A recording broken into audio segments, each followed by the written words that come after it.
नमस्कार, मी पंजाब डक. आज आहे 7 एप्रिल 2026. मी आलो आहे विघ्नर सहकारी साखर कारखाना जुन्नर येथे. तर या ठिकाणी या कारखान्याचे चेअरमन साहेब सत्यशील दादा शेरकर त्यांनी या ठिकाणी बोललेलं होतं. तर काय झालं की प्रसारमाध्यमातून काय होऊ लागलं की यावर्षी 2026ला दुष्काळ पडणार आहे अशा बातम्या पसरत आहेत. तर ते म्हटले की तुम्ही आमच्या कारखान्यावर येऊन एकदा शेतकऱ्याची म्हणजे एक न्यूज द्यावी. तर आज आहे तर या ठिकाणी 2026ला मात्र सरासरी इतका पाऊस पडणार आहे, जेमतेम पडणार आहे. मात्र पिकाला लागल तसा पडणार आहे. मात्र पिकं मात्र खूप चांगले येणार आहेत म्हणून हा अंदाज 2026चा लक्षात यायचा. आज आहे 7 एप्रिल 2026. आजपासून जवळपास 20 तारखेपर्यंत तुमच्या जुन्नर तालुक्यामध्ये हवामान कोरडं राहणार आहे. पाऊस काय येणार नाही, त्याच्यामुळे काही चिंता करायची गरज नाही. पण त्याच्यानंतर काय होणार आहे, 21, 22, 23च्या दरम्यान मात्र जुन्नरच्या पलकडल्या साईडनं म्हणजे खाली घाटाकून पाऊस पुन्हा परत पावसाचं वातावरण तयार होणार आहे. म्हणून हा अंदाज जुन्नर तालुक्यातल्या शेतकऱ्यांनी लक्षात यायचा. कारण की या भागात असल्यामुळं या शेतकऱ्यांनी लक्षात यायचं. ज्यांचा कांदा असेल, गहू असेल तर तुम्ही काय करा, 20 तारखेपर्यंत तुम्ही काढणीची तयारी ठेवा.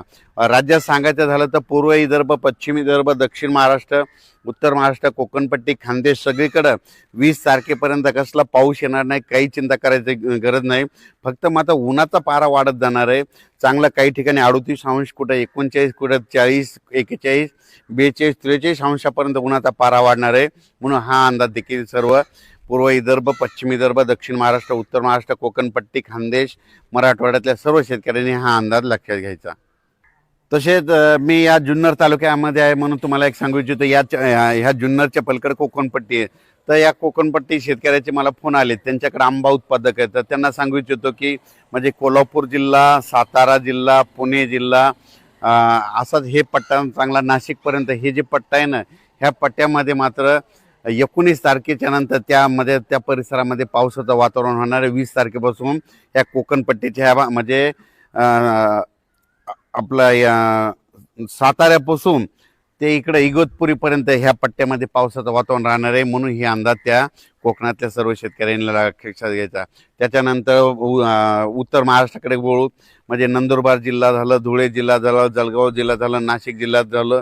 त्या शेतकऱ्याला सांगू इच्छितो की 20 तारखेपर्यंत तुमच्या इकडे कसला पाऊस येणार नाही. म्हणून हा अंदाज त्यांनी लक्षात घ्यायचा. त्याच्यानंतर आपण मराठवाड्याकडे वळू. नांदेड जिल्हा झालं, परभणी जिल्हा झालं, हिंगोली जिल्हा, बीड जिल्हा, धाराशिव जिल्हा, लातूर जिल्हा, जालना जिल्हा, संभाजीनगर ह्या मराठवाड्यातल्या शेतकऱ्याला सांगू इच्छितो की 20 एप्रिलपर्यंत कसला पाऊस येणार नाही, त्याच्यामुळे काही चिंता करायची गरज नाही.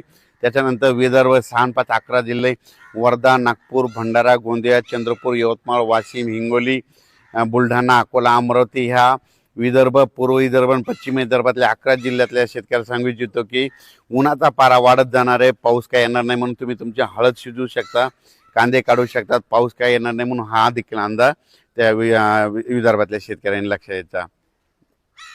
तसेच महाराष्ट्राच्या लगत जे तेलंगणा आहे, तेलंगणातल्या राज्यातल्या सर्व शेतकऱ्याला सांगू इच्छितो की आता म्हणजे जवळपास 20 तारखेपर्यंत हवामान कोरडं राहणार आहे. कर्नाटकमध्ये देखील कोरडं राहणार आहे. कर्नाटकच्या इकडं कोल्हापूर, सातारा त्या परिसरात देखील 18, 19 तारखेपर्यंत कोरडं राहणार आहे. म्हणून हे देखील सर्व शेतकऱ्यांना लक्षात यायचं. अचानक वातावरणात बदल झाला.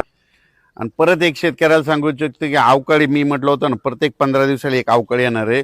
तर तुम्ही बघा, एकदा आत्ताच येऊन गेला, आता लगेच म्हणजे शेवटच्या आठवड्यात, एप्रिलच्या शेवटच्या आठवड्यात परत एकदा अवकाळी राज्याच्या काही भागामध्ये येणार आहे. म्हणून हे लक्षात यायचं.